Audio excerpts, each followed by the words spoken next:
This is a flaw question, so we want to find the conclusion and then the premises and talk about why the premises don't guarantee the conclusion. What do they do wrong, or what do they leave out? And the conclusion here is after the so. It's the idea that these corporations' use of motivational posters probably won't achieve its intended purpose. It's unlikely to achieve its intended purpose.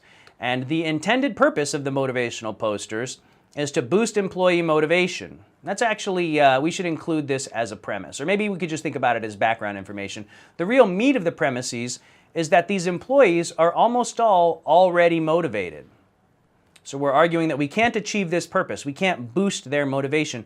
Well, these two things aren't incompatible with one another. You can have somebody who's already motivated, and then you could still boost their motivation, make them even more motivated.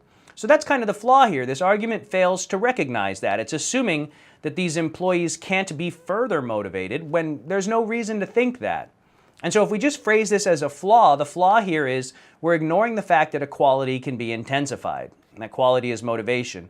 We can also talk about what's wrong here by just stating the assumption. We're taking for granted that the employees can't be further motivated, or we could talk about it through the lens of a weakness. We're ignoring the possibility that maybe these employees could be even more motivated than they already are. We don't know how they're going to talk about it. We have to be prepared for anything. Let's go ahead and check out the answers. Answer choice A has a weakened lead-in, and then it says corporations that don't use posters would increase their employees' motivation to work productively if they started.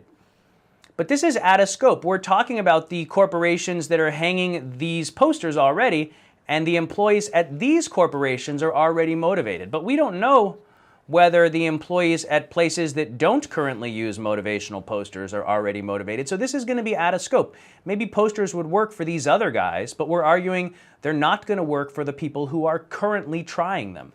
And so this would have to be damaging because of the lead-in, and it's just not damaging to the argument. It's about a different group of companies, and we don't know the motivational status of their employees.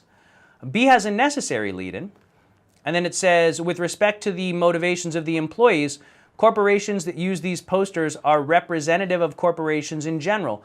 Well, we don't need that to be true because we're not extrapolating an argument about all corporations. Our conclusion is only about these corporations that are hanging these posters and that already have motivated employees. And so we don't need them to be representative. We would only need that if we were trying to use them as an example to draw a much broader conclusion, and the argument's not doing that. Let's see what else we get here. C has a weakened lead-in. It says even if the posters don't have one particular beneficial effect, they may have similar effects that are equally beneficial. So they may not help with motivation, but maybe they're humorous or maybe they do something else.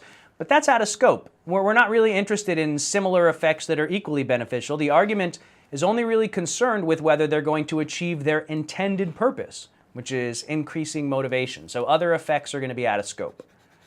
And then doesn't address the possibility, that's a weakened lead-in. That's like ignores the possibility. And then it says productivity is strongly affected by factors other than motivation. So there might be other factors that affect productivity, but the whole point of the posters was to increase motivation. So it doesn't matter really if there are other factors that affect productivity as well. The point is that motivation is not going to be improved by these posters. And so this isn't damaging. It doesn't matter if there are other factors besides motivation, because that's out of scope. The whole point is that these posters aren't going to increase motivation. If they increase other things, that's irrelevant. And E has a weakened lead-in, and it says even if employees are already motivated to work productively, motivational posters might increase that motivation. And that's exactly what we anticipated anyway, so we really like it because we kind of saw it coming. It's damaging, and it's got the weakened lead-in, and that's the one we're going to end up liking.